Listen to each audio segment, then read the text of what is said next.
Hello, আসসালামু আলাইকুম। ওয়ালাইকুম আসসালাম। আসসালামু আলাইকুম স্যার। ওয়ালাইকুম আসসালাম। স্যার কেমন আছেন? স্যার ভালো আছেন স্যার? জি আলহামদুলিল্লাহ। আসসালামু আলাইকুম স্যার। স্যার সালাম আলাইকুম। ওয়ালাইকুম আসসালাম। ভালো আছেন?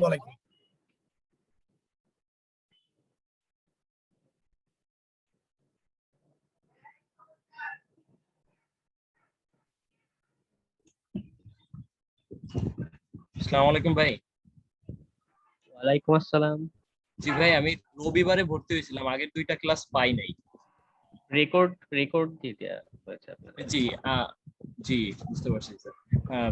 যে আমার একটা জিনিস জানার ছিল, সেটা হচ্ছে কি, ওই যে কালি লিনাক্স বলতে মানে কি একটা অ্যাপের কথা বলছিলেন না, ওটা আমি ইনস্টল দিছি, কিন্তু হচ্ছে যে আহ, কি জানি বলে ওটা,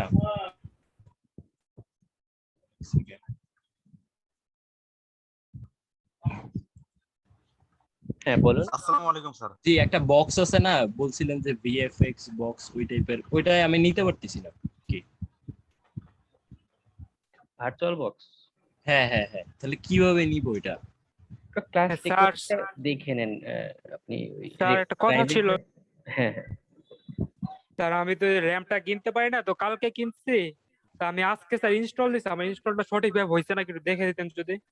আপনি টুলস রান করে দেখেন বা কালি লিনাক্স রান করে দেখেন কোন এরর করে কিনা। ব্রাউজার রান করেন, আপনি নিজেই এরর করে না স্যার, যেমন আমি স্ক্রিনটা শেয়ার করি স্যার। না তাহলে ঠিক আছে।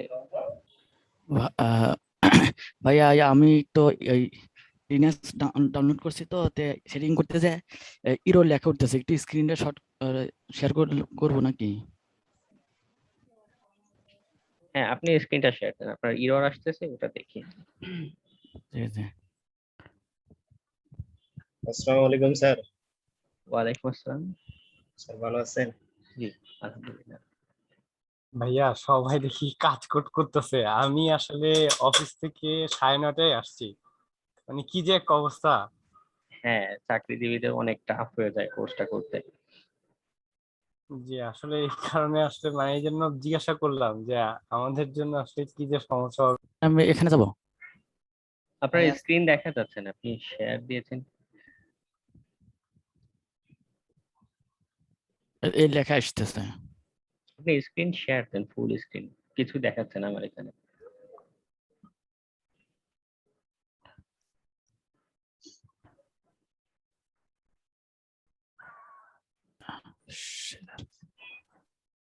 আসেনি? হ্যাঁ এখন এসেছে। তো এখন এখানে তো যেতে হবে, এই যার পরে এই লেখা আসলো, ইয়েসে দিলাম। আপনি এখানে এই সেটআপে এসেছেন কেন? ভার্চুয়াল বক্সে যান। স্যার উনি বুঝে না। হ্যাঁ। ভার্চুয়াল বক্স তো হ্যাঁ এই তো ইম্পোর্ট বাটনে ক্লিক করে এই কালি লিনাক্সের ফাইল যেটা ডাউনলোড করেছেন সেটা সিলেক্ট জি তো হলুদ হলুদ বাটনটাতে ক্লিক করেন। যেটা ডাউনলোড করেছিলেন কালি লিনাক্স শুধু সেটা সিলেক্ট করবেন। কোথায় ডাউনলোড হয়েছিল?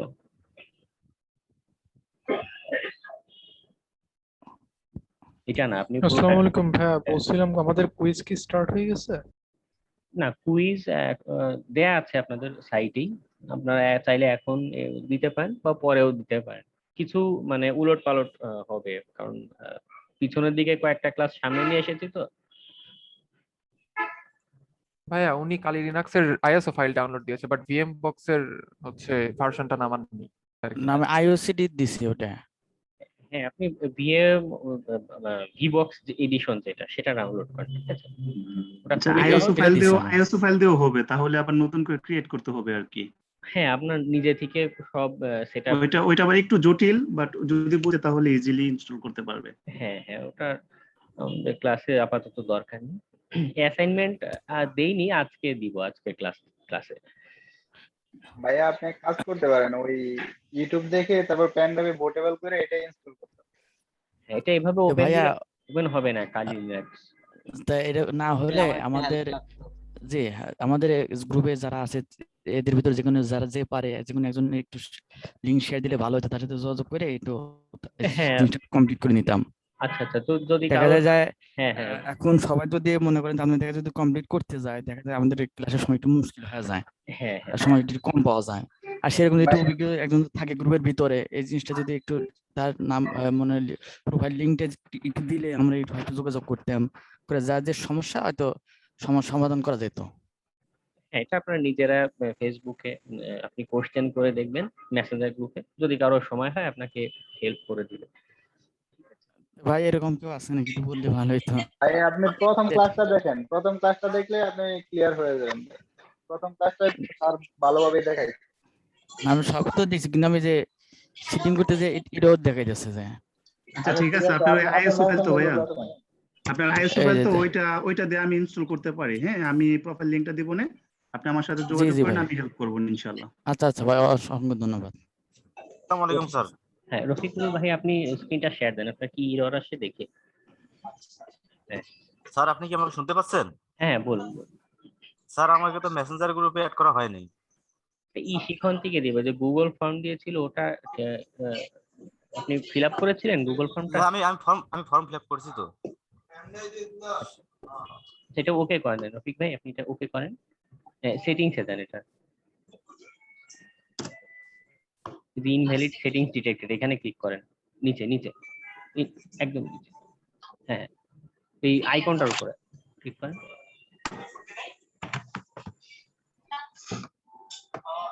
সিস্টেম সেকশনে গেলেন, সিস্টেম উপরে বাম পাশে এক্সিলারেশন, এই উপরে ট্যাবের পাশে যেটা, হ্যাঁ।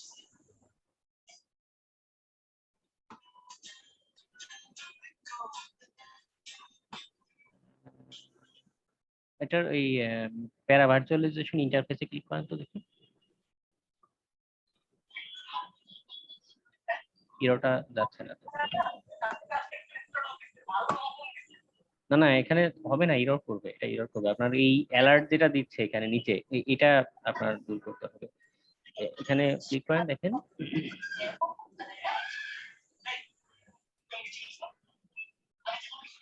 প্রসেসরে ক্লিক করেন তো, প্রসেসরটা দেখি, ইন্টারফেস আলাদা তো, এই যে মাঝখানে প্রসেসর, না মাদারবোর্ড,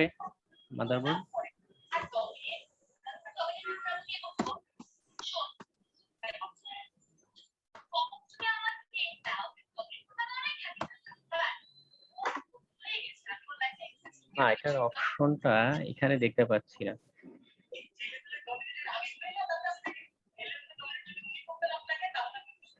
আপনি এটা ভালো হয় আপনি ইউটিউবে ম্যাকের জন্য এটা সার্চ দিয়ে দেখেন।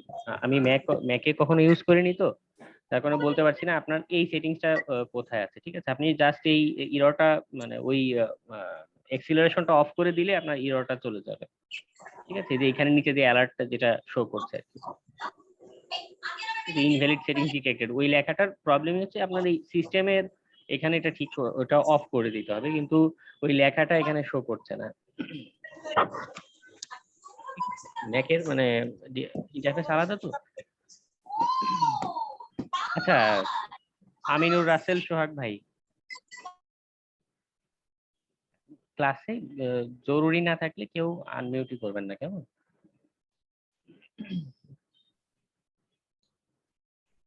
আমার একটু দরকার ছিল। দেখেন কি প্রবলেম। ভাই আমি চাইছিলাম যে লিনাক্সে কোড ব্লকস ইনস্টল দিতে, কিন্তু এটা আইএসও ফাইল নামছে, পরে আর ইনস্টল দিতে পারতেছিলাম। কোড ব্লকস এটা তো আমাদের কোর্সের আলোচ্য বিষয় না। আপনি এপিটি ইনস্টল বা এপিটি সার্চ দিয়ে দেখেন, এটা চলে আসবে। নাকি আপনি অন্য কিছু বলতে চাচ্ছিলেন? এইটাই আমি চাইছিলাম একটু ইনস্টল দিতে, তাহলে উইন্ডোজ ইউজ একবার ছেড়ে দিতাম লিনাক্সের উপর।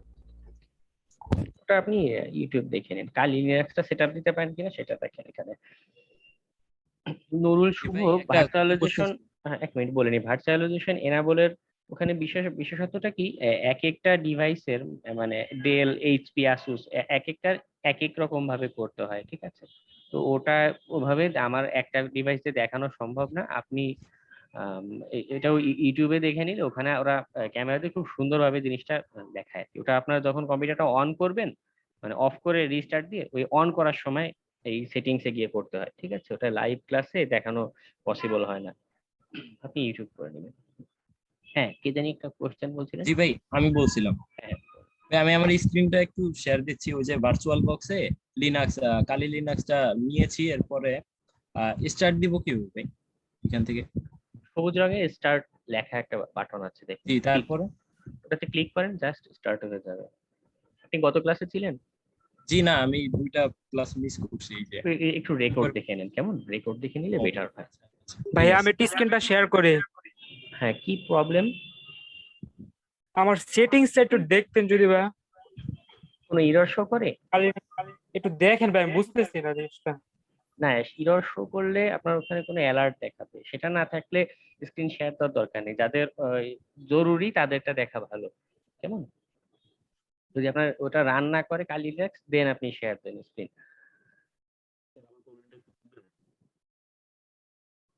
হ্যালো। হ্যাঁ, বলুন। আচ্ছা ভাই, আমাদের কি সেকেন্ড ক্লাসে কোনো কুইজ দিচ্ছেন?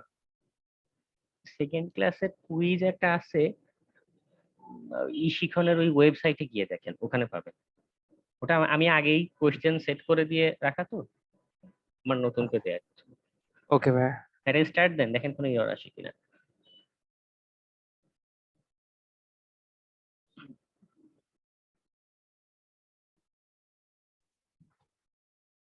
আসসালামু আলাইকুম ভাই, ভালো আছেন? ওয়ালাইকুম আসসালাম, জি আলহামদুলিল্লাহ ভালো। ভাইয়া চিনতে পাচ্ছেন? না, মানে ভাইয়া অনেক লেট হয় স্টার্ট হইতে। আপনার কম্পিউটারের কনফিগারেশন কম, এই জন্য হতে পারে।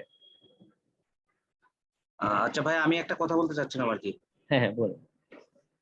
জি ভাই, আমি নাদিম বলছিলাম। হ্যাঁ, আপনার প্রিভিয়াস কোর্সে ছিলাম আর কি। তো কালি লিনাক্স নিয়ে তো মোটামুটি একটা স্ট্রাগল আমার করতে হয়েছে আর কি। তো এই জন্য বলতে চাচ্ছিলাম যে এই সংক্রান্ত কোনো ঝামেলায় কেউ যদি হেল্প চায় আর কি, যথাসাধ্য চেষ্টা করবো সলভ করে দেওয়ার। আচ্ছা, ধন্যবাদ। ভাই আমার অল ঠিক আছে তো না ভাইয়া? আপনার স্ক্রিন না দেখলে তো বুঝতে পারছি না। আসুক, কালি শো করছে, আমাদের এখানে দেখাচ্ছে। আপনি ফুল স্ক্রিনটা শেয়ার দেন, শুধু ভার্চুয়াল বক্সের এই পেজ ওপেন হয়ে আছে।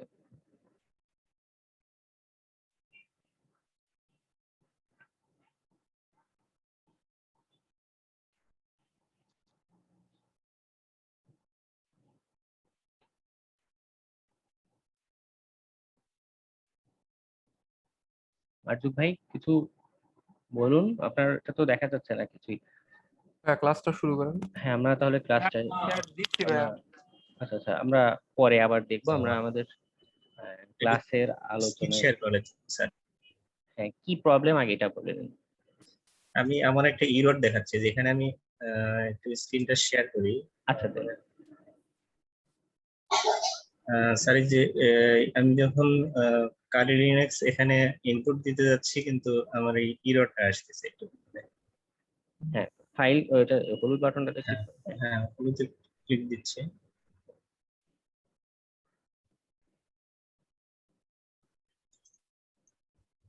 এটা যখন আমি দিচ্ছি তখন এই ইররটা দেখাচ্ছে। ডিটেইলস ক্লিক করে দেখুন, ডিটেইলস বুঝেছি যে এখানে এই ওকে বাটনের উপরে ডিটেইলস এর লেখাটা। ওকে, আপনার ফাইলটা পুরোপুরি ডাউনলোড হয়েছে কিনা, বা কোনো চেঞ্জ করেছিলেন নাকি? চেঞ্জ বলতে আমি ওই 2বার ডাউনলোড করছি, তো মাঝখানে একটু ঝামেলা হয়েছিল। মানে কোনো ফাইল মিসিং আছে হয়তো, দেখেন। আচ্ছা, এটা পুনরায় ডাউনলোড দিতে হবে নাকি? হ্যাঁ, টরেন্ট দিয়ে ডাউনলোড দিয়ে দেখেন। টরেন্ট দিয়ে অবশ্য ডাউনলোড দিয়েছি পুরোপুরি, দিয়ে আমি কপি নিয়ে আসছি এখানে টরেন্ট থেকে। তো সেই ফাইলটা তাহলে সিলেক্ট করেন, যেটা টরেন্টে ডাউনলোড করেছিলেন ওটা। আচ্ছা, টরেন্টে ডাউনলোড এটা ক্যান্সেল করে নেন।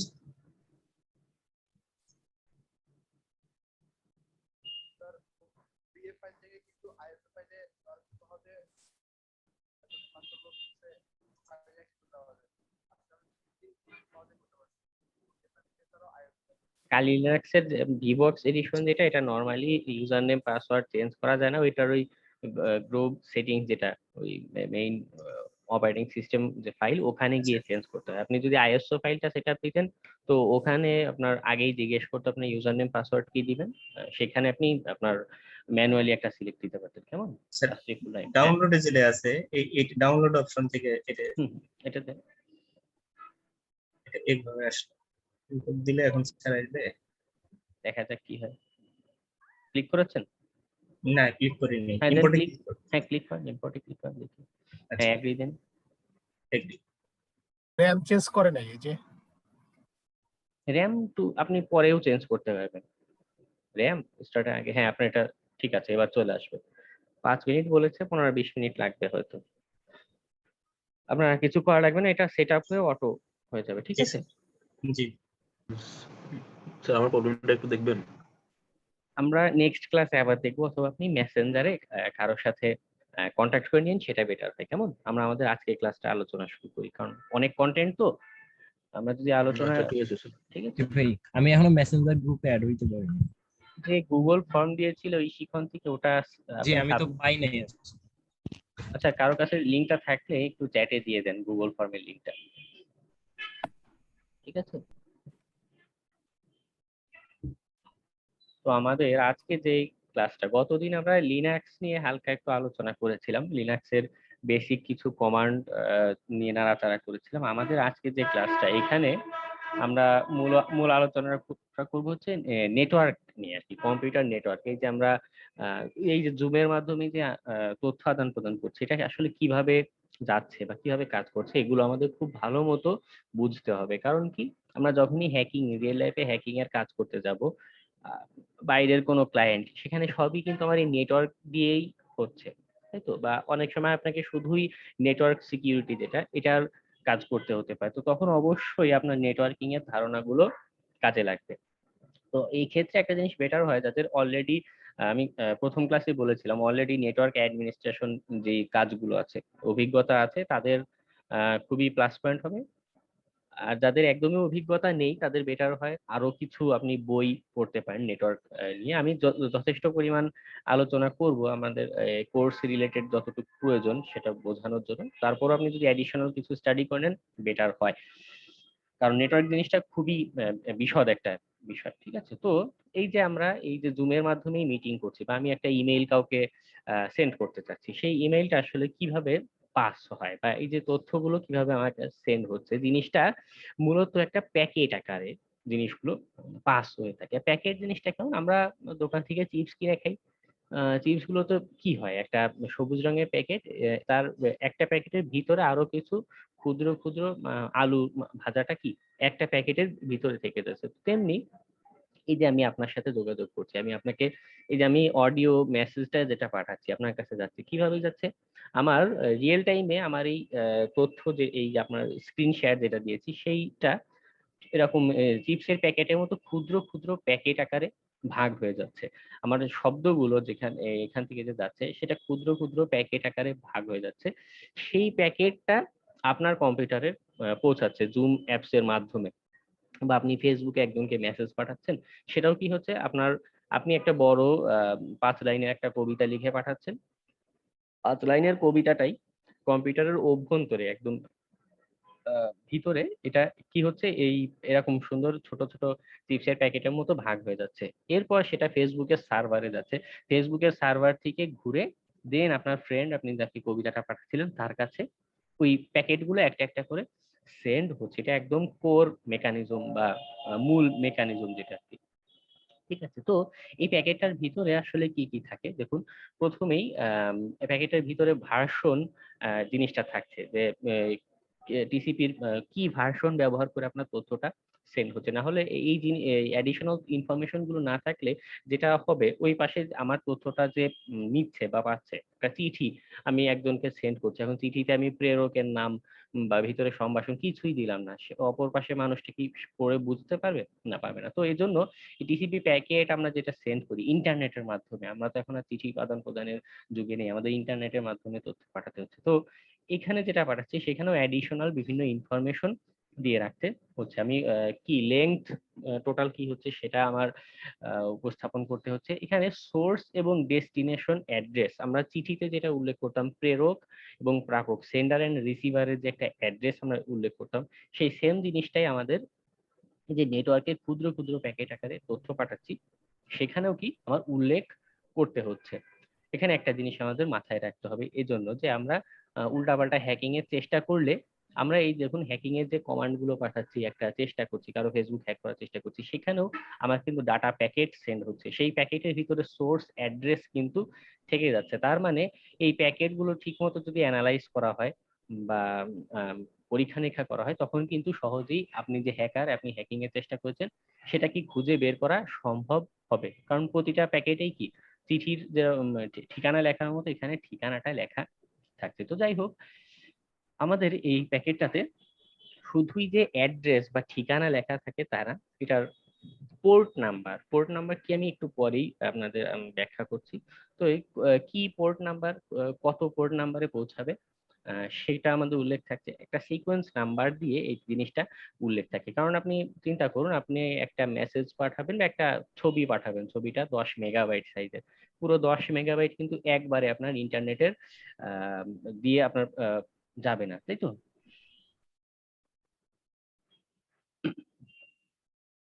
পুরো 10 মেগাবাইটের একটা ছবি একবারে আপনার ইন্টারনেট দিয়ে পাস হবে না। সেটা কি হয়, ভেঙে একদম ক্ষুদ্র ক্ষুদ্র, মনে করুন 32 বিটেরই এরকম প্যাকেট আকারে সেন্ড হচ্ছে। এখন আপনি চিন্তা করুন, ছবিটা এরকম 10টা টুকরা করলেন, আপনি নিজে যদি 10টা টুকরা করেন, এখন 10টা টুকরা যদি আপনি ঠিক মতো আবার একটা নির্দিষ্ট ক্রমে বসাতে না পারেন, আপনি কি আগের ছবিটা পাবেন না। তো এই যে আমরা ইন্টারনেটে তথ্য পাঠাই, সেখানেও একটা সিকোয়েন্স নাম্বার থাকে। সেই সিকোয়েন্স নাম্বার ধরে ওই পাশে আমি যাকে তথ্যটা পাঠাচ্ছি সেই প্যাকেটগুলোর সিকোয়েন্স বা সিরিয়াল নাম্বার মতো একটা মিলিয়ে পুনরায় সে ওখানে আমার ফেসবুকে একটা ছবি পাঠালাম, ওই পাশে আমার যে ফ্রেন্ড আছে তার কাছে পুনরায় ছবিটা কি আবার রিজেনারেট হচ্ছে তার কম্পিউটারে। ঠিক আছে, এরপরে অ্যাকনোলেজমেন্ট নাম্বারের একটা বিষয় থাকে। এটার অ্যাপ্লাইও আমরা দেখবো, আমরা একটু পরেই প্রোটোকল যখন করব, টিসিপি আইপি প্রোটোকল বা আমরা নেটওয়ার্ক হ্যাকিং এর কাজগুলো যখন করব, তখন আমরা দেখব যে এই জিনিসগুলো আমাদের নিজেরা কন্ট্রোল করতে পারি, এবং এইগুলো ব্যবহার করেও এই যে ভিতরে যে তথ্যগুলো এগুলো ব্যবহার করেও হ্যাকিং এর কাজ আমরা কি করে থাকতে পারি। এটা হচ্ছে একদমই কোর কনসেপ্ট যে ইন্টারনেট কি আমাদের একটা প্যাকেট আকারে সেন্ড হচ্ছে। ভালো কথা। এখন এই যে আমরা ইন্টারনেট তথ্য পাঠাই, এই জিনিসটা মূলত একটা প্রোটোকল বা একটা চুক্তিনামার মাধ্যমে জিনিসটা পাস হয়ে থাকে, সেটার নামই হচ্ছে ইন্টারনেট প্রোটোকল বা আইপি। জিনিসটা কেমন, এখন আমি আপনাকে একটা ছবি পাঠাতে চাচ্ছি, আমি ছবিটা এই 10 টুকরো করেই 10 মেগাবাইট একটা ছবি, সেটাকে 10 খণ্ড করে আমি আপনাকে সেন্ড করলাম, কিন্তু কোনো প্রোটোকল না মেনে যেমন ইচ্ছা তেমন করে সেন্ড করলাম। দিন শেষে কি হবে, আপনার কাছে কিন্তু ছবিটা দেখা গেল পৌঁছাবে না। কেন পৌঁছাবে না? কারণ এই যে আমি আপনার সাথে আমরা রিয়েল টাইমে এই যে জুমের ক্লাস করছি, মিটিং করছি, হ্যাঁ, এই জিনিসটা কিন্তু সরাসরি আপনি যদি রাজশাহীতে থাকেন বা বগুড়াতে থাকেন, সরাসরি কিন্তু আমার ঢাকা থেকে বগুড়া এটা সেন্ড হচ্ছে না। আমার থেকে এই তথ্যটা, ইন্টারনেটের এই তথ্যটা আগে যাচ্ছে, মনে করুন ঢাকা বা পুরো বাংলাদেশের ইন্টারনেট কন্ট্রোল হচ্ছে যেখানে বা আদান প্রদান হচ্ছে যেটা সাবমেরিন কেবল, সেখানে যাচ্ছে, সেখান থেকে ঘুরে হতে পারে আমার এই ছবিটা, আমি আপনাকে এই যে জুমে আমার স্ক্রিনটা দেখতে পাচ্ছেন, এটা নেদারল্যান্ড ঘুরে দেন আপনার কাছে যাচ্ছে বা সিঙ্গাপুর ঘুরে দেন আপনার কাছে যাচ্ছে। তো পুরো এটা আলোর গতিতে হয়, তো খুবই দ্রুত হয়, আমাদের এত সহজে এটা আমাদের চোখে পড়ে না বা আমরা অনুভব করতে পারি না, কিন্তু খুবই দ্রুত আমাদের তথ্যটা কি আদান প্রদান হচ্ছে। তো আমি যদি এরকম প্রোটোকল না মেনে, যেটা উদাহরণ দিচ্ছিলাম যে এরকম একটা ছবি পাঠালাম কিন্তু কোনো সিকোয়েন্স নাই, নিজে যাচ্ছে তাই ভাবে একটা প্রোগ্রামিং করে আমি সেন্ড করে দিলাম, দিন শেষে কি হবে, তথ্যটা আপনার কাছে সেন্ড হবে না। তো এই জন্যই একটা চুক্তি বা একটা নির্দিষ্ট কিছু শৃঙ্খলার একটা বিষয় আছে, সেই জিনিসটা ডিফাইন করা থাকে আমাদের ইন্টারনেট প্রোটোকলের মাধ্যমে।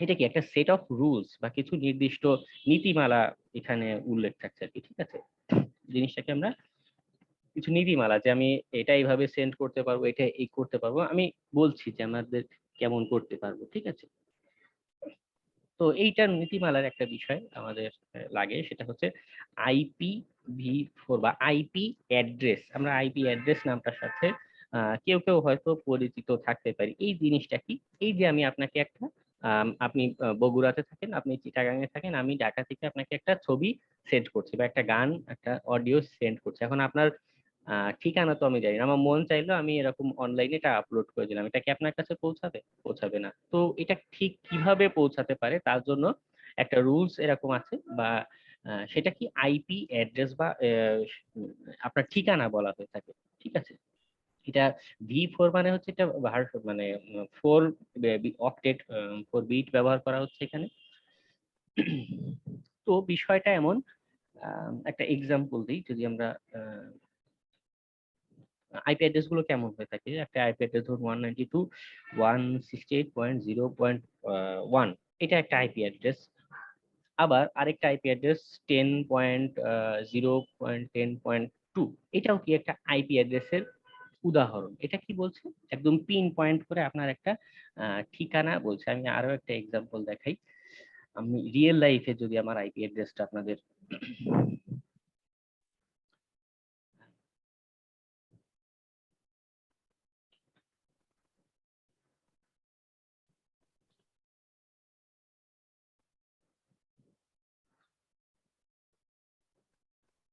আমার স্ক্রিন দেখতে পাচ্ছেন, আমি একটা ভিপিএন অন করে রেখেছি, তার কারণে আমার অরিজিনাল আইপি অ্যাড্রেসটা দেখতে পাবেন না। কিন্তু দেখুন আমার এখানে আইপি অ্যাড্রেসটা দেখাচ্ছে 147.135.1.113। আমি এটা ভিপিএন অন করে রেখেছি বলে আমাকে বাংলাদেশ না দেখিয়ে ইউনাইটেড স্টেটস দেখাচ্ছে। তো সাপোজ আমি ইউএসএ তেই থাকি, এটাতে কি হচ্ছে, আমি এই যে একটা ওয়েব সার্ভার, এই যে dnsleaktest.com, এই ওয়েব সার্ভারে একটা তথ্য যে পাঠাচ্ছি, ওই যে বলেছিলাম না নেটওয়ার্ক প্যাকেট আকারে যাচ্ছে, সেই প্যাকেটের ভিতরে আমার একটা ঠিকানা লেখা থাকছে। সেই ঠিকানাটাই কি আপনারা দেখতে পাচ্ছেন যে এখানে যেহেতু আমি ভিপিএন সার্ভিস ব্যবহার করেছি, তাতে কি হচ্ছে, ভিপিএন এর নিজস্ব যে সার্ভার সেটা ঘুরে আমার প্যাকেটটা যাচ্ছে, যার কারণে এই আইপি অ্যাড্রেসটা দেখাচ্ছে ভিপিএন এর। কিন্তু বাস্তবে আপনি যদি নিজে এটা সার্চ দিয়ে দেখেন, যেহেতু লাইভ ক্লাস, আমি আমার অরিজিনাল আইপি অ্যাড্রেসটা এখানে দেখাতে চাচ্ছি না। আপনি যদি, আমি সাইটে লিংক দিলাম, আপনি নিজের এখানে ভিজিট করে দেখেন, আপনার আইপি অ্যাড্রেসটা এখানে কি শো করবে, আপনার লোকেশনটা এখানে শো করবে। বিষয়টা কি, যে আমি এই যে আপনার ইন্টারনেটে যে কমিউনিকেশন করছি, তথ্যটা আদান প্রদান করছি, সেটা কি একটা ঠিকানা বা সংখ্যা দিয়ে জিনিসটা প্রকাশ করা হচ্ছে। কেমন? তো ভার্সন 4-এ বা IPv4 বলতে যেটা বোঝাচ্ছে, এখানে দেখুন 4টা অক্টেটে বা বিটে এটা ভাগ করা থাকছে, যার কারণে জিনিসটা হচ্ছে আমাদের IPv4। এখানে আরো একটা আছে, সেটা IPv6, আমি এটা নিয়ে একটু পরে আলোচনা করছি। তো IPv4 বা এই যে আইপি অ্যাড্রেসের যে একটা বিষয়, এটা ইউনিক হয়ে থাকে আর কি। ঠিক আছে, আপনার যে ঠিকানাটা, প্রতিটা হোস্ট বা আমার বাসার যে ঠিকানা, এই ঠিকানার জন্য একটা আইপি অ্যাড্রেস নির্ধারিত করা থাকে। ঠিক আছে, আমার কারণ আমি এই একই রকম, আপনি পাশাপাশি দুইটা বিল্ডিং চিন্তা করুন, দুইটা বিল্ডিং এর বাসার হোল্ডিং নাম্বার যদি দুইটারই 8 হয়, আপনি কি পারবেন দুইটা, আপনি একটা চিঠি পাঠালেন, কার বাসায় যাচ্ছে চিঠিটা, দুইজনের বাসা সেম ঠিকানা, তখন কি একটা গন্ডগোল বা একটা অসুবিধা হয় না? তো এই সেরকমই একটা বিষয়, যা আমাদের এই যে আইপি অ্যাড্রেস বা ডিজিটাল যে একটা ঠিকানা আমাদের সেন্ড করা হচ্ছে, এটারও কি একটা ইউনিকনেসের একটা বিষয় থেকে থাকে। কেমন? টোটাল মুছে গেল একটা সমস্যা। যাই হোক, এখানে আমাদের কয়েকটা আইপি অ্যাড্রেসের কয়েকটা শ্রেণী বিভাগ মতো পাওয়া যায়, একটা মাথায় রাখতে হবে। সেটা হচ্ছে 172.16.0.0, এই যে একটা রেঞ্জ, এটার আইপি অ্যাড্রেস অনেক রকম হতে পারে। ঠিক আছে, এটা বিভিন্ন হতে পারে, তবে এই যে আমি রেঞ্জটা দেখাচ্ছি 31.255.255, এই যে এটা কি স্পেশাল পারপাসের জন্য তৈরি করা, এগুলো লোকাল অ্যাড্রেস। এগুলো আপনি, এই যে আমি আপনাদের ডিএনএস লিগ টেস্টের যে একটা লিংক দিলাম, আপনি এখানে গেলে কিন্তু এই টাইপের আইপি অ্যাড্রেস কখনো কি আপনার শো করবে না। আবার এই যে আমি একটা এক্সাম্পল আপনাদের দেখেছি 10.0 এর, এই একটা এক্সাম্পল, হ্যাঁ আমি পুরোটা লিখছি না, সাপোজ এরকম যে একটা এক্সাম্পল দিয়েছি, এটাও কি আপনার লোকাল নেটওয়ার্ক। এটা ট্রান্সলেশনটা কিভাবে হয় আমি একটু পরে ব্যাখ্যা করব, ধাপে ধাপে যাই। তো আপনি যে আপাতত এতটুকু জেনে রাখুন যে এরকম 10 সিরিজের যেটা আছে, এরপর আরেকটা আছে আমাদের 192.168। হ্যাঁ, এই সিরিজের যেগুলো পাওয়া যায়, এগুলো নর্মালি হচ্ছে আমাদের লোকাল নেটওয়ার্ক বা আমার কম্পিউটারের অভ্যন্তরীণ আইপি অ্যাড্রেস বাইরে থেকে কেউ যদি অ্যাক্সেস করতে চায়, সে কি এই আইপি অ্যাড্রেস গুলো পাবে না। সে শুধু ওই ওয়েব সার্ভারে গিয়ে, যেটা দেখালাম আমার ইউনাইটেড স্টেটস এর একটা আইপি দেখাচ্ছে, সে শুধু অতটুকুই জানতে পারবে, অতটুকুই দেখতে পারবে। কিন্তু এক্স্যাক্টলি আমার এই ল্যাপটপটার বা আমার এই মোবাইলটার আইপি অ্যাড্রেসটা কি, সেটা সহজে কি কেউ বাইরের কেউ দেখতে পারবে না। এটার অনেক রকম সুবিধা আছে। নেট বা নেটওয়ার্ক অ্যাড্রেস ট্রান্সলেশনটা যখন দেখাবো তখন আপনি আরো বুঝে যাবেন। তো এই IPv4 বা আইপি ভার্সন 4 এর যে একটা সীমাবদ্ধতা আপনারা দেখতে পাচ্ছেন যে এখানে মাত্র 4টা অক্টেট মতো আমি করে, সরি 4টা বিট মতো করে আমি এখানে করতে পারছি। তো এটা একটা সীমাবদ্ধ, আমি খুব বেশি সংখ্যক আমি কিন্তু এখানে সংখ্যা আমি প্রডিউস করতে পারবো না। এবং একটা সময় যেটা হবে যে পৃথিবীর যেভাবে হয়, আপনি একটা বাসায় আছেন, আপনার একটা বাসাতে আপনার ল্যাপটপ, মোবাইল, আপনার স্মার্ট ওয়াচ, টিভি, হ্যাঁ সবকিছু কিন্তু এখন ইন্টারনেট কানেক্টেড। প্রতিটা ডিভাইসের জন্য একটা করে আইপি অ্যাড্রেসের প্রয়োজন পড়ে। তো এত পরিমাণ আইপি অ্যাড্রেস ব্যবহার করার কারণে যেটা হবে, একটা সময় এই আইপি অ্যাড্রেস ফুরিয়ে যাবে, সবাইকে একটা করে ঠিকানা দেওয়া সম্ভব হবে না। তো এই রকম সমস্যাটা যাতে না হয়, এটা প্রতিরোধ করার জন্য পরবর্তীতে IPv6, আমি যেটাই মাত্রই বললাম যে এটা একটা পরবর্তী ভার্সন মতো নিয়ে আসা হয়। ঠিক আছে, যেহেতু আমাদের এই লিমিটেশনটা এটা দূর করে। কিভাবে দূর করে? IPv6 এ আসলে 128 বিট, ঠিক আছে, 6 বাইট, 6 বাইট, আসলে বিট এবং বাইটের বিষয় হচ্ছে গিয়ে 8 বিটে 1 বাইট, মেবি 8 বিটে 1 বাইট, এরকম একটা ক্যালকুলেশন হয়ে থাকে। তো যাই হোক, তো IPv6 এর আইপি অ্যাড্রেস গুলো কেমন হয়ে থাকে, এটা একটা হেক্সাডেসিমাল ফরম্যাটে হয়ে থাকে। সাপোজ আমার 211 পয়েন্ট সামথিং, না সরি, হেক্সাডেসিমালে এই জিনিসগুলো আসবে না, OD 8, ঠিক আছে। সাপোজ এরকম করে 8টা বাইট মতো আপনার একটা অ্যাড্রেস করা হবে। আমি দেখাবো একটু। তো যেটা হচ্ছে, এটা সুবিধাটা কি, বা আমি এখানে কতগুলো আসলে তৈরি করতে পারবো। 2^128 সংখ্যক আইপি অ্যাড্রেস এই আইপি ভার্সন 6 এ জেনারেট করা সম্ভব। 2^128 মানে বিষয়টা কি, 2^32 গুণন আমরা যদি এটা ক্যালকুলেট করতে চাই, 2^96, অর্থাৎ মানে বুঝতে পারছেন এটা কি বিশাল পরিমাণ একটা সংখ্যা। আইপি ভার্সন 4 এ আমাদের যে একটা ভয় ছিল যে আমাদের আইপি অ্যাড্রেসটা ফুরিয়ে যাবে, আইপি ভার্সন 6 যেটা, এখানে এসে বিষয়টা এমন হয়েছে যে বলা হয়ে থাকে যে পৃথিবীর প্রতিটা শস্যদানাকে পর্যন্তকে একটা করে আইপি অ্যাড্রেস দেয়া সম্ভব হবে আমাদের আইপি ভার্সন 6 এ। মানে হিউজ পরিমাণ, ট্রিলিয়ন পরিমাণ, তারও বেশি আপনার আইপি অ্যাড্রেস এখানে তৈরি করা সম্ভব। ঠিক আছে, ইন্টারনেট প্রোটোকলে আমরা দুইটা জিনিস দেখলাম, একটা হচ্ছে IPv4, আরেকটা কি আমাদের IPv6। কেমন, এটা কি আমাদের ঠিকানা একটা দেয়া আছে, আমি একটা কোথাও তথ্য পাঠাতে চাচ্ছি, তার একটা নির্দিষ্ট ঠিকানা থাকবে। এরপরে আরো একটা কনসেপ্ট আছে। একটা তো আমরা দেখেছি যে আমাদের প্যাকেট, নেটওয়ার্ক প্যাকেটে কি থাকে, আমার সোর্স অ্যাড্রেস এবং ডেস্টিনেশন অ্যাড্রেস একটা জিনিস ঠিক আছে। আমাদের মিটিং এর জুম প্রো সম্ভবত ডিঅ্যাক্টিভেট করা, আমাদের ক্লাসটা ক্লোজ হয়ে যেতে পারে। আমি আপনারা আবার সেম লিংকেই জয়েন করবেন এই ক্লাসে, কেমন? তো যেটা বলছিলাম যে আমাদের এরপরে আরেকটা কনসেপ্ট, আমি ওই যে প্যাকেট, নেটওয়ার্ক প্যাকেটে একটা দেখেছিলাম যে সেখানে আমার কি লেখা থাকছে, আমার সোর্স অ্যাড্রেস, ডেস্টিনেশন অ্যাড্রেস, শুধু ঠিকানা লেখা থাকলেই হচ্ছে না, বা শুধু আইপি অ্যাড্রেসটা লেখা থাকলেই হচ্ছে না।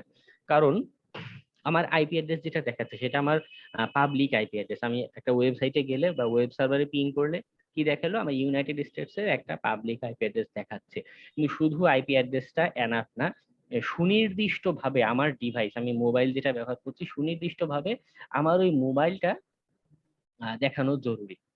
তো এটা কিভাবে হতে পারে, সেটার জন্য শুধুই আইপি অ্যাড্রেস একটা ঠিকানা হচ্ছে, এবং আরো একটা একটা সংখ্যা ব্যবহার করা হয়, সেটা কি ইউনিক ভাবে একটা ফিজিক্যাল অ্যাড্রেস মতো করা। এটা হচ্ছে কি আপনার মোবাইলের ভিতরে একদম মনে করুন ঝালাই করে বা খোদাই করে, পাথর খোদাই করে লেখাটা যেরকম হয়ে থাকে, একদম স্থায়ী করে একটা লেখা, ম্যাক অ্যাড্রেসটা কি এরকম ভাবে আপনার ডিভাইসের ইউনিক ভাবে একটা অ্যাড্রেস তৈরি করে দেয়া আছে। ঠিক আছে, এটা আপনার পুরো পৃথিবীতে ইউনিক ভাবে, আপনি আইফোন 11 ব্যবহার করছেন, আপনার ইউনিক ভাবে আপনার হাতের আইফোন 11টা কি একটা চিহ্নিত করার জন্য একটা সংখ্যা ব্যবহার করতে হয়। এটা ওই হেক্সাডেসিমাল ফরম্যাটে হয়ে থাকে। মনে করুন এইটা 1A,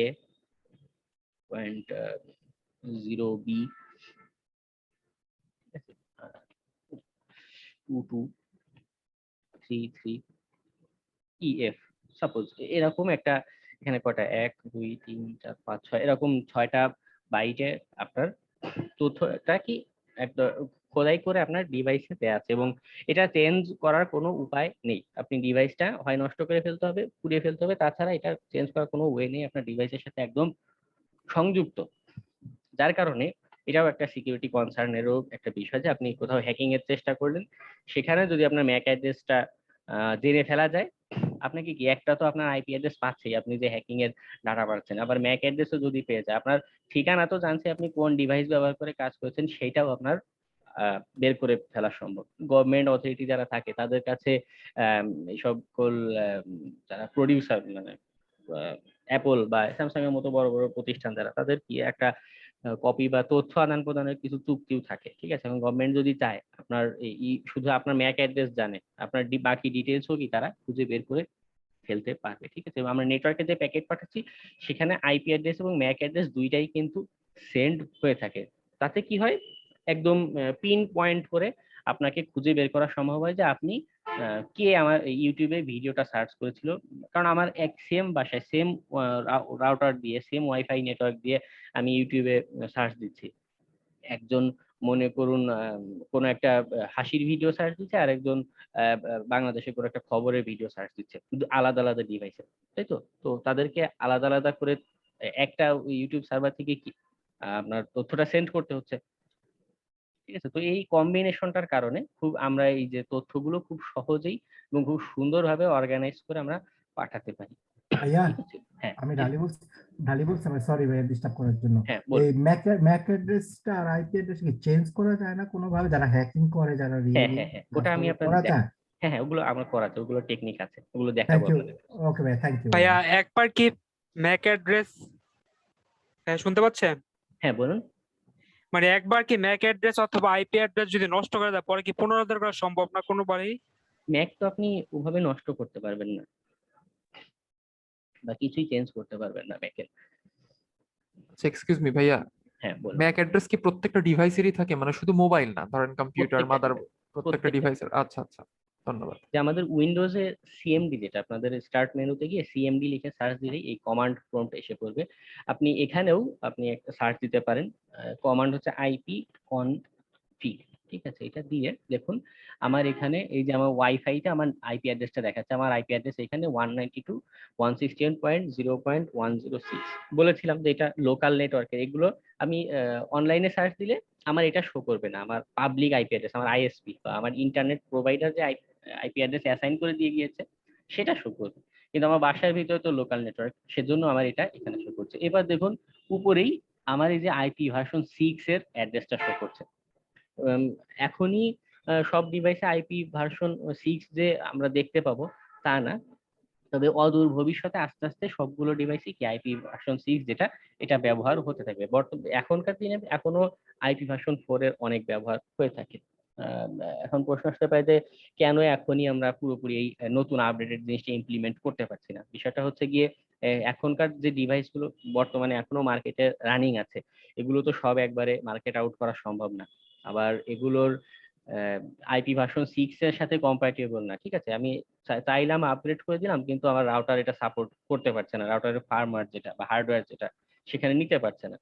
যাক, এই একটা কমপ্লেক্সিটির কারণে খুব সহজে আমরা এখনই আইপি ভার্সন 6 এ আপগ্রেড হতে পারছি না, তবে বেশিরভাগ জায়গায় এখনো আইপিভি আমরা পাবো। আমাদের মিটিংটা শেষ হয়ে যেতে পারে, আমরা পুনরায় আবার এই লিংকে জয়েন করব, ঠিক আছে।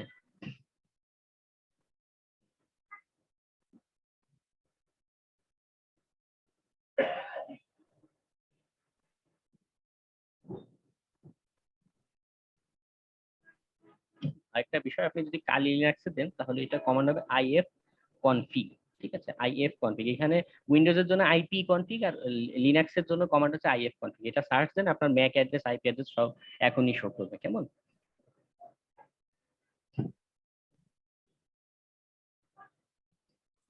ভাইয়া একটু কথা বলি ভাইয়া। হ্যাঁ, মিটিংটা হয়তো শেষ হয়ে যেতে পারে, রিজয়েন করে আবার তারপর বলেন। হ্যাঁ, জি আমি শিফনকে একটা মেসেজ